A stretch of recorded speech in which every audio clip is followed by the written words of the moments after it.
दोस्तों नमस्कार। आज चर्चा का विषय ये है कि क्या 90 घंटे हर हफ्ते आपको काम करना चाहिए या नहीं। ये मुद्दा मैं इसलिए उठा रहा हूं दोस्तों क्योंकि हिंदुस्तान को अगर डेवलप्ड नेशन बनना है तो हमें 90 घंटे काम करना पड़ेगा। इस बात में कितना लॉजिक है, कितना दम है, आज मैं इसकी चर्चा आपके साथ करूंगा। करीब 40 देशों का एनालिसिस मैंने किया है।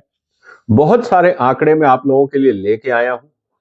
उम्मीद है कि आप इस वीडियो को पूरा देखेंगे और यह भी जानने का प्रयास करेंगे कि क्या सिर्फ लेबर आवर से बढ़ाने से क्या देश की तरक्की हो जाएगी। यह बात समझना बहुत जरूरी है, इसलिए इस वीडियो को अंत तक देखिएगा। और मैं इसलिए आपसे कह रहा हूं कि यह वीडियो आपको अपने बॉसेस को, अपने मैनेजर्स को भेजना जरूरी है। जो भी पॉलिसी मेकर है, जो भी डिसीजन मेकर है, उसको यह वीडियो देखना जरूरी है। क्योंकि कभी कभी बोर्ड रूम में बैठ के हमको ये लगता है कि हमें सब पता है। हम बहुत बड़ी गलतफहमी के शिकार हो जाते हैं, क्योंकि मैं भी बहुत सारी कंपनियों के बोर्ड पे रहा हूं। एज ए सीईओ एमडी मैंने भी अपनी जिम्मेवारियां निभाई हैं। मुझे पता है कि सारा ज्ञान वहां नहीं होता है, और अगर हम अपने आंख कान नाक बंद कर दें तो वही होगा कि हम चाइना से इंपोर्ट करेंगे और हमारी कंपनियां स्ट्रगल करेंगी अपनी फैक्ट्रियां चलाने। हकीकत यही है, क्योंकि जितनी भी बड़ी कंपनियां डूबी है ना हिंदुस्तान में दोस्तों, वहां बड़े लोग ही थे बोर्ड में। इस बात को भी आप ध्यान रखिएगा। आप लिस्ट उठा लीजिए। हिंदुस्तान में जितनी बड़ी बड़ी कंपनियां एनपीए हुई ना, उनके लिए बाजार की कमी नहीं थी, उनके पास पैसे की भी कमी नहीं थी, लेकिन उनके डिसीजन ऐसे थे कि जिनसे वो कंपनियां दिवालिया हो गई। तो ये मत सोचिएगा कि अगर आप बोर्ड रूम में बैठते हैं तो सारा ज्ञान आपके पास है। ये गलतफहमी नहीं होनी चाहिए। इसीलिए आज की जो चर्चा है वो बहुत महत्वपूर्ण है। क्या 90 घंटे काम करने से हिंदुस्तान का भविष्य सुधर जाएगा? मुद्दा ये है। चलिए दोस्तों, आज हम शुरुआत करते हैं। एलएनटी के चेयरमैन साहब ने कहा और अपने स्टाफ को यह कहा कि देखिए, मुझे दुख इस बात का है कि मैं आपको संडे को नहीं बुला सकता, नहीं तो मैं आपको संडे को भी बुलाता। आप घर में बैठ के क्या अपनी बीवी की शक्ल देखोगे? क्या ये देश की तरक्की होगी इससे? और ना जाने क्या क्या बातें उन्होंने कही होंगी, लेकिन जो चर्चा का विषय है वो यही है। दोस्तों एक बात समझ लीजिए, आप कितने घंटे काम करते हैं और आपका पर कैपिटा जीडीपी में क्या कंट्रीब्यूशन है, इसके बीच में कोई कोरिलेशन। अगर एलएनटी के चेयरमैन और बाकी बोर्ड ऑफ डायरेक्टर्स को, देश की बड़े बड़े हस्तियों को अगर ये लगता हो कि हम ज्यादा मेहनत करेंगे तो देश की तरक्की होगी, तो मैं आपके सामने कुछ आंकड़े रख रहा हूं। दोस्तों सबसे पहला आंकड़ा है भूटान का। ये आईएलओ का एक पूरा एनालिसिस है, और ये मैं आपके सामने इसलिए रख रहा हूं क्योंकि हमें समझना होगा कि हम कितनी बड़ी गलतफहमी का शिकार हैं। भूटान में 54 hours per week working hours है, और भूटान का जो जीडीपी है, पर कैपिटा जीडीपी, वो है सिर्फ $3,266। हिंदुस्तान में 46 घंटे पर वीक का एवरेज वर्किंग आवर है, और हमारी जो जीडीपी है वो है $2,400 साल की।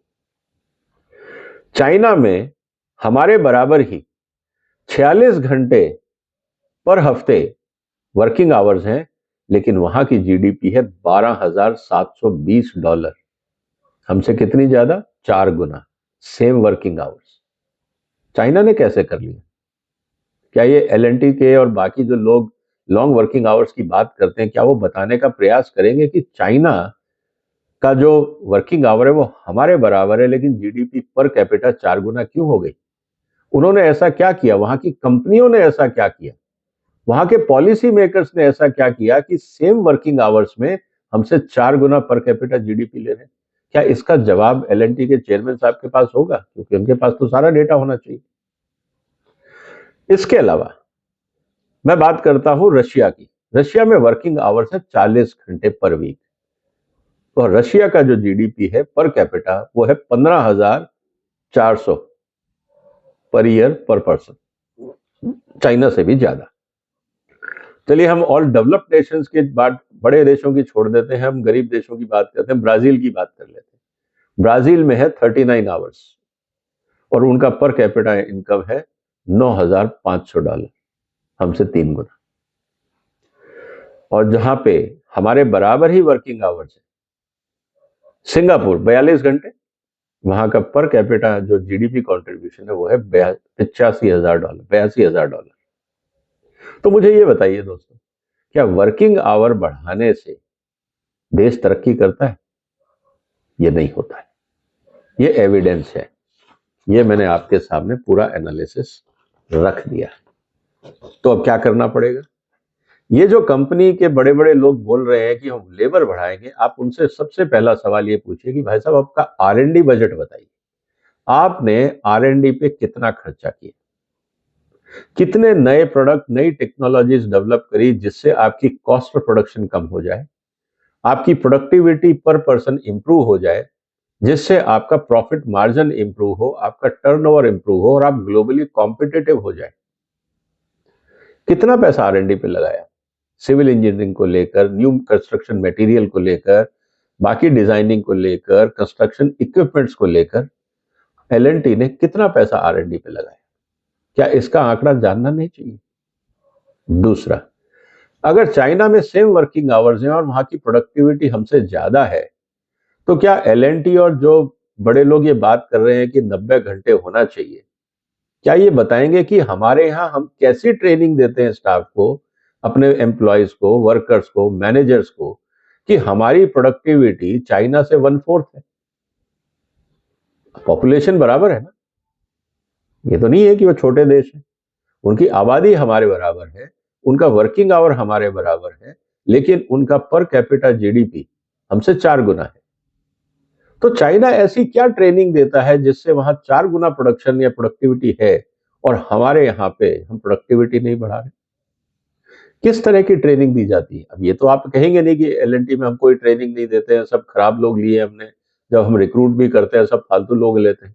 ऐसा तो नहीं होगा। तो क्या L&T ये बताने का प्रयास करेगा कि किस तरह की ट्रेनिंग दी जाती है जिससे प्रोडक्टिविटी बढ़े और पर कैपिटा इनकम देश की है वो बढ़े?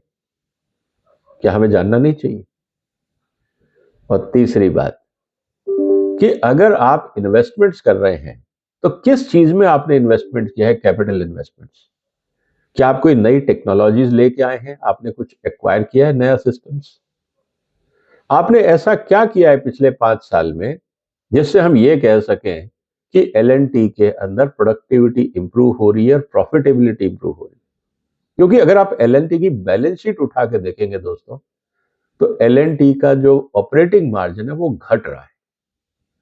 इसीलिए वो ये कहना चाह रहे हैं कि साहब हमारे जो कॉस्ट है वो बढ़ रही है, हम मार्जिन नहीं बढ़ा पा रहे, क्योंकि आपके पास कोई ऐसी नई चीज है नहीं जिससे आपको बाजार एक्स्ट्रा पैसे दे।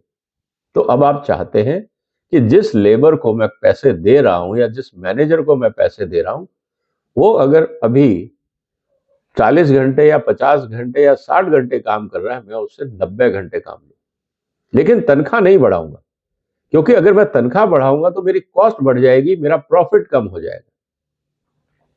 तो ये जो कॉर्पोरेट स्लेवरी का माइंडसेट आ गया है कि हम R&D पे पैसा नहीं लगाएंगे, हम कोई डेवलपमेंट नहीं करेंगे, हम अपने स्टाफ को प्रॉपर टूल्स एंड टेक्निक्स नहीं देंगे, प्रॉपर ट्रेनिंग नहीं देंगे, लेकिन हम अपनी प्रॉफिटेबिलिटी बढ़ाना चाहते हैं क्योंकि उससे शेयर मार्केट में हमें मिलता है बोनस, और अगर शेयर वैल्यू बढ़ती है और कैपिटलाइजेशन बढ़ता है तो जो टॉप मैनेजमेंट है उनका इंसेंटिव बढ़ जाता है। तो ये बैलेंस शीट का खेल है, इनको कोई इंटरेस्ट नहीं है देश की तरक्की में। आप इस बात को ध्यान रखिएगा, देश की तरक्की तो होगी ही। मान लीजिए कि कल को बड़ा टेंडर निकलता है, भारत सरकार ने तो चाइनीज कंपनीज को आने से मना कर दिया, लेकिन अगर कल ग्लोबल टेंडर होता है और चाइनीज कंपनीज को आप यहां घुसने देते हैं, तो L&D क्या चाइनीज चाइनीज कंपनी के आगे मुकाबला कर पाएंगे? आज दिल्ली मेट्रो और बाकी जगह मेट्रोज में काम हो ही रहा है ना, कितनी जगह L&D कर रहा है और कितनी जगह बाकी कंपनियां कर रही हैं। आफ्टर ऑल वो भी कॉम्पिटिटिव है, तभी तो उनको टेंडर मिल रहा है। तो सवाल इस बात का है दोस्तों कि कहना बहुत आसान है कि हम 90 घंटे काम करना चाहते हैं, लेकिन उस 90 घंटे के अंदर आप प्रोडक्टिविटी कितनी ले पाएंगे ये नहीं पता। मैं आपको पिछले 50 साल का आंकड़ा दिखाता हूं। इस चार्ट को शायद आप नहीं देख पाएंगे, मैं आपको बता देता हूं। 1970 से लेकर 2021-22 तक लगातार हर देश ने अपने वर्किंग आवर घटाए हैं, बढ़ाए नहीं, लेकिन उन हर देशों की जीडीपी बढ़ी है। मैं ओईसीडी कंट्रीज की बात कर रहा हूं और मेरे पास इस समय 38 देशों की लिस्ट है। मैक्सिमम जो वहां पे अगर आप देखें जो वर्किंग आवर्स हैं वो किसके हैं, अगर मैं आपके सामने वो आंकड़ा रखता हूं तो आपको ताज्जुब होगा। एक मैं चार्ट आपको और दिखाता हूं, ये देखिए। ये चार्ट क्या बोलता है कि जो मीन वर्किंग आवर्स हैं वो सबसे कम अगर कहीं हैं, अगर डेवलप्ड नेशन में, तो वह 1381 नीदरलैंड में। लेकिन वहां पे जो नेट वर्थ है उस घंटे की जो कीमत है वो है $33.8। सबसे कम काम करते हैं, सबसे ज्यादा तनख्वाह लेते हैं नीदरलैंड्स में। इसीलिए आप अगर जाएंगे ना नीदरलैंड, आपको वहां हर आदमी खुश दिखेगा। साफ सुथरा कंट्री है, छोटा सा कंट्री है, बहुत अच्छी जगह, मुझे बहुत पसंद है। दूसरा कंट्री अगर आप जाते हैं, अब आप देखेंगे जर्मनी। जर्मनी में 1400 घंटे के करीब काम होता है और वहां पे जो लेबर को पैसा मिलता है वो मिलता है $30 के आसपास। सबसे ज्यादा काम कहाँ होता है? सबसे ज्यादा काम होता है मैक्सिको में।